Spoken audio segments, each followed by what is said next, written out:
Shalom, puji Tuhan, salam sehat, tetap semangat, tetap kuat, tetap bergairah di dalam Tuhan.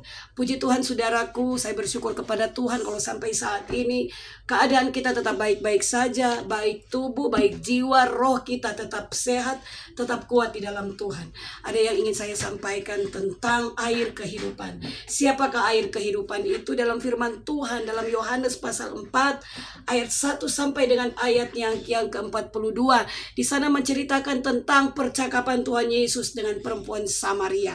Dan di sana juga terjadi percakapan yang luar biasa, di mana ketika perempuan Samaria ini meresponi apa yang dikatakan Tuhan Yesus, padahal dia tidak tahu siapa Tuhan Yesus, siapa orang yang bercerita kepada dia di depan dia.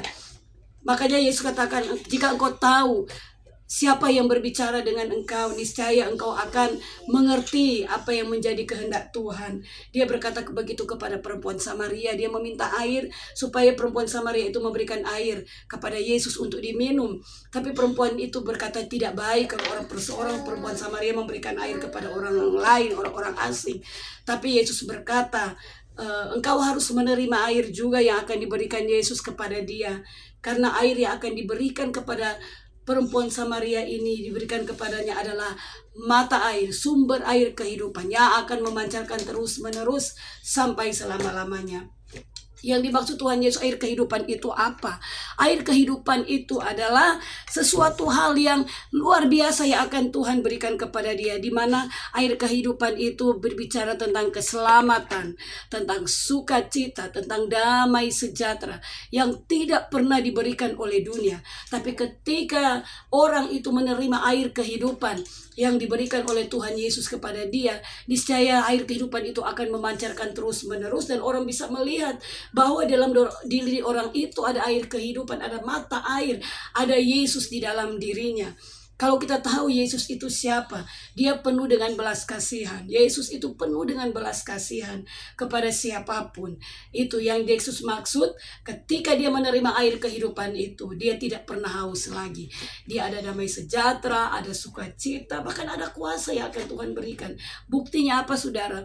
Ketika perempuan Samaria ini bercakap-cakap dengan Tuhan Yesus, ada satu hal yang diterima oleh perempuan Samaria, di mana dia sangat terkejut ketika Tuhan Yesus mengetahui siapa keadaan dirinya. Ditanya berapa suaminya, dia katakan dia tidak punya suami. Yesus berkata betul, karena suami yang ada pada dirinya ada 5, dan itu bukan suaminya.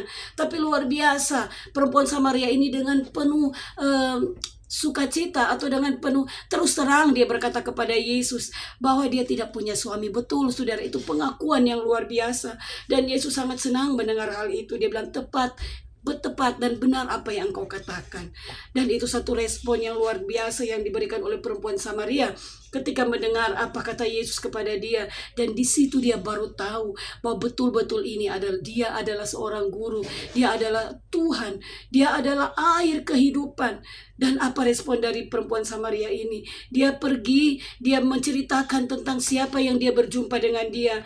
Dia menjadi saksi, dia menjadi berkat bagi orang-orang yang dia jumpai. Yesus berkata pergi dan jadilah saksi. Begitupun dengan kita, ketika kita berjumpa dengan air kehidupannya itu Yesus sendiri, hidup kita pasti diubahkan. Amin. Hidup kita pasti berubah. Kita pasti senang dalam melayani Tuhan. Kita menjadi berkat, jadi saksi. Itu yang Tuhan mau. Makanya kita harus berjumpa dengan Yesus sebagai sumber air kehidupan, mata air kehidupan. Bahkan kita akan dipakai Tuhan ketika kita menerima sumber air kehidupan. Responi apa yang Tuhan katakan, kita menerima air kehidupan dari Tuhan Yesus. Puji Tuhan, Tuhan Yesus memberkati. Tetap sehat, tetap kuat dalam Tuhan. Shalom. God bless you.